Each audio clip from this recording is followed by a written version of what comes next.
यह कहानी हर उस युवा की है जो शुरुआती जिज्ञासा और बिना सोचे समझे की गई गलतियों के कारण ब्रह्मचर्य नाश में फंस जाता है।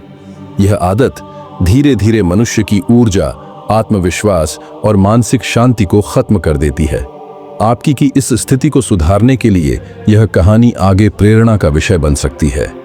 अमन 20 वर्षीय एक होनहार युवक एक छोटे से कस्बे में रहता था। वह पढ़ाई में अच्छा था और अपने परिवार की उम्मीदों पर खरा उतरने के लिए मेहनत करता था।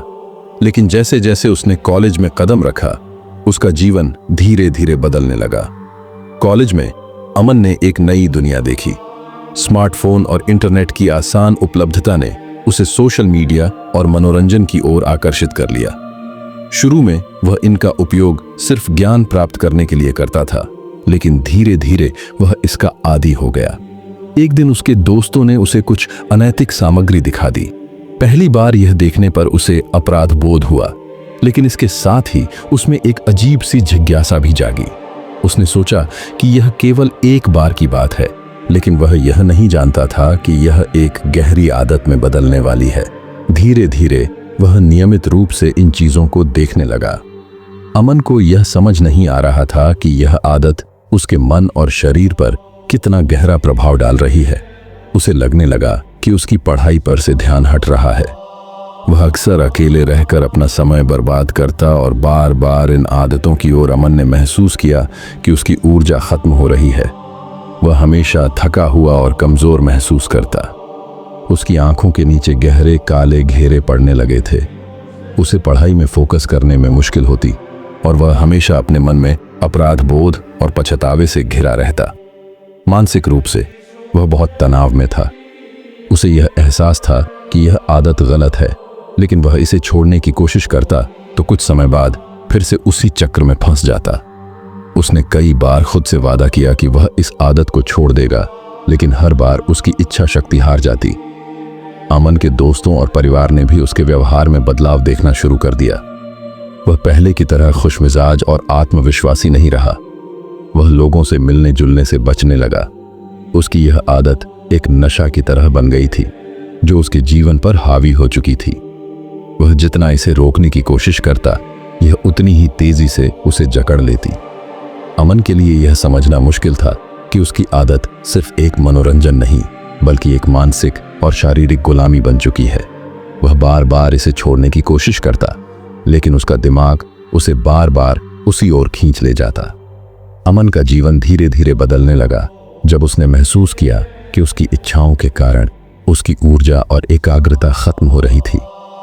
वह पढ़ाई के दौरान अपना ध्यान केंद्रित नहीं कर पाता था। उसकी दिनचर्या अनियमित हो गई और उसकी आत्मा में अपराध बोध का गहरा भाव बैठ गया। उसने कई बार अपने अंदर बदलाव लाने की कोशिश की। उसने खुद से वादा किया कि वह अपनी इच्छाओं पर नियंत्रण करेगा, लेकिन हर बार वह विफल हो जाता। इस असफलता ने उसे और अधिक हताश बना दिया। एक दिन अमन ने अपने कॉलेज के पुस्तकालय में स्वामी दयानंद की पुस्तक पढ़ी। उसमें एक पंक्ति ने उसका ध्यान खींचा, यदि तुम अपनी इंद्रियों को नियंत्रित कर सको तो तुम ब्रह्मांड की सबसे बड़ी ताकत के मालिक बन सकते हो। इस वाक्य ने अमन को झकझोर दिया। उसने महसूस किया कि उसकी समस्या का समाधान उसके खुद के भीतर है। सत्येन ने इन चरणों का पालन करना शुरू किया। शुरुआत में उसे बहुत संघर्ष करना पड़ा।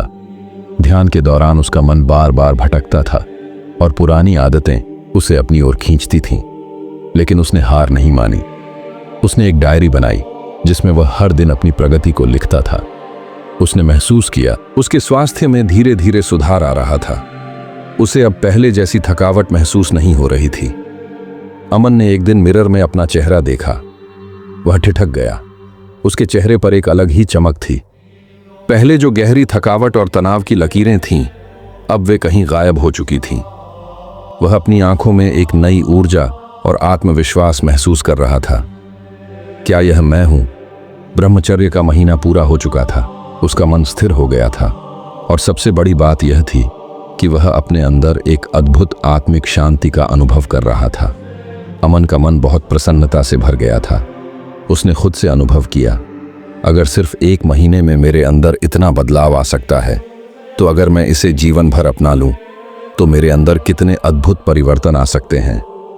ये सोचकर उसका मन गर्व और उत्साह से भर गया। तो दोस्तों, अभी मैं जो कुछ भी बोलने वाला हूँ थोड़ा ध्यान से सुनो। हमारे देश के लाखों युवा इस तरह से अपने अज्ञानता के कारण फंस जाते हैं, फिर जब उनको ज्ञान बोध होता है तब सही रास्ते पर आ जाते हैं। और उन लाखों युवाओं से आप भी एक हो। अगर वो 99,999 लोग सही रास्ते पर आ सकते हैं, तो क्या आप उस आदत को छोड़ नहीं सकते हो, सुधार नहीं सकते हो? सुधार सकते हो, ये संभव है, बस थोड़ा सहनशील बनना पड़ेगा। तो दोस्तों, आज से ही अपने जिंदगी को सुधार करने का संकल्प लो। मैं आपके साथ हूँ, आपके मनोबल बढ़ाने के लिए, आपको मोटिवेट करने के लिए मैं इस तरह की वीडियो लाने के लिए प्रयास करते रहूंगा। बस आप लोग चैनल को सब्सक्राइब करके जुड़ जाइए और वीडियो को लाइक करके मेरे को भी मोटिवेट कीजिए और कमेंट में जय हिंद लिख दो। जय हिंद रखता हूँ।